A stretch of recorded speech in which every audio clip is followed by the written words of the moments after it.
The Czech government has announced its decision to stop purchasing Russian oil. In practice, Russian fuel has not entered the country since March 4 due to inability of the company responsible for transporting oil to process payments to Moscow, following a ban on transactions with Russian banks. According to media reports, the contract was initially set to last until June, but given the current situation, Prague may terminate cooperation with Moscow even earlier. We have been working on diversification for years, and some shipments have already been ordered, whether from the North Sea or other sources. The most critical task now is to establish deliveries via the port of Trieste in Italy. The customer should purchase the oil and facilitate a test shipment to the port. The Czech Republic was one of the major buyers of Russian oil in Europe. To ensure a smooth transition period, the Czech government has released 330,000 tons of oil from state reserves. The transition will not impact the market, assured the Minister of Industry and Trade.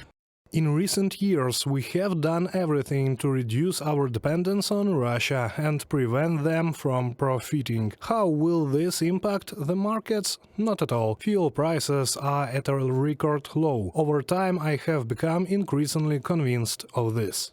The EU announced preparations for the next 17th package. According to media reports, this may include additional sanctions targeting Russia's shadow fleet and even a ban on oil transit through the Baltic Sea.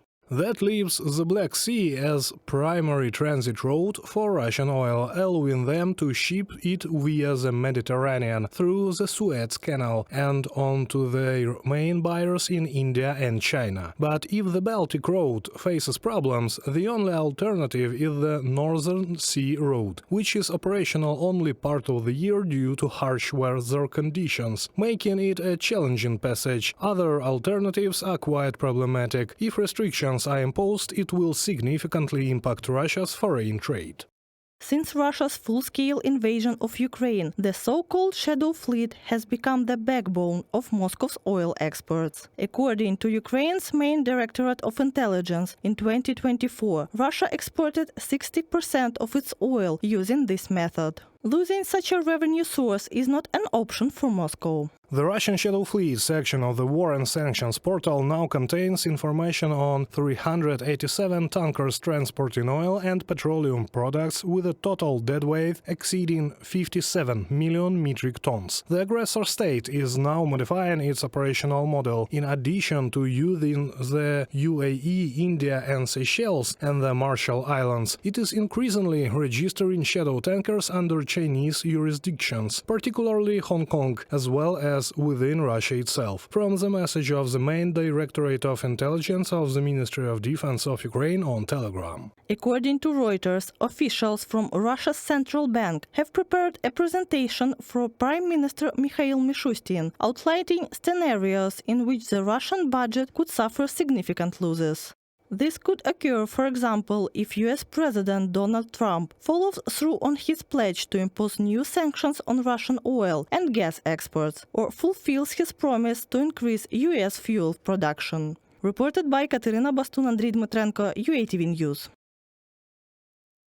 The starting point of the Nord Stream 2 pipeline is located on the coastline of the German federal state of Mecklenburg-Vorpommern. Therefore, the stance of this region's authorities is crucial, according to the German newspaper Handelsblatt. The Minister-President of Mecklenburg-Vorpommern, Manuela Schwesig, emphasized that the issue of resuming and launching the Russian pipeline will not be considered in the near future. Her statement comes in response to reports in several media outlets claiming that Moscow is lobbying in the United States for a restart of Nord Stream. Germany has had a clear rule from the very beginning: Nord Stream 2 will not be certified if Russia crosses the red line. With its aggressive war against Ukraine, Russia has significantly crossed that red line. This threatens peace in Europe. Therefore, I believe that in today's circumstances, sending such signals is absolutely unacceptable. Manuela Schwesig,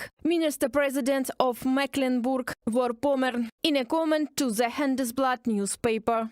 The German government has confirmed that there are no grounds to discuss the resumption of Russian gas supplies to the country. According to German media, citing a government spokesperson, European Commission President Ursula von der Leyen will soon present her plan to phase out Russian energy imports. The coalition agreement of the new Bundestag should include a refusal to resume operation of the Nord Stream pipeline, says Ruprecht Polenz, a member of the Christian Democratic Union. Meanwhile, Julia Berlinden, a politician of the Alliance 90, the Greens, believes that Germany should completely stop importing Russian energy and transition to alternative suppliers. According to her, the future German government must accelerate the development of renewable energy sources.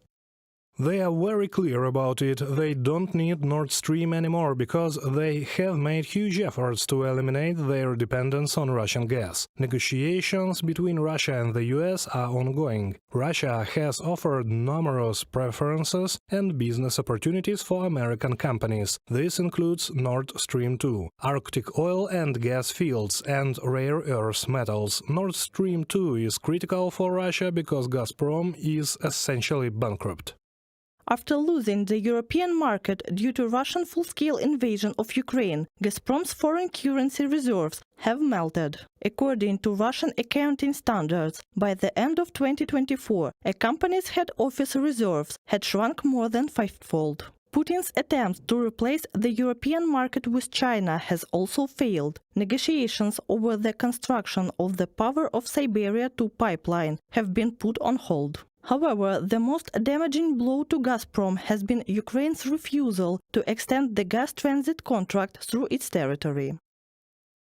According to financial reports based on Russian accounting standards, Gazprom's parent company suffered a net loss of 1 trillion rubles in 2024, with 192 billion rubles lost from sales. Exports to Europe reached 32 billion cubic meters, only 4 billion cubic meters more than in 2023, when gas shipments collapsed to their lowest level since the late 1970s, from the Moscow Times publication.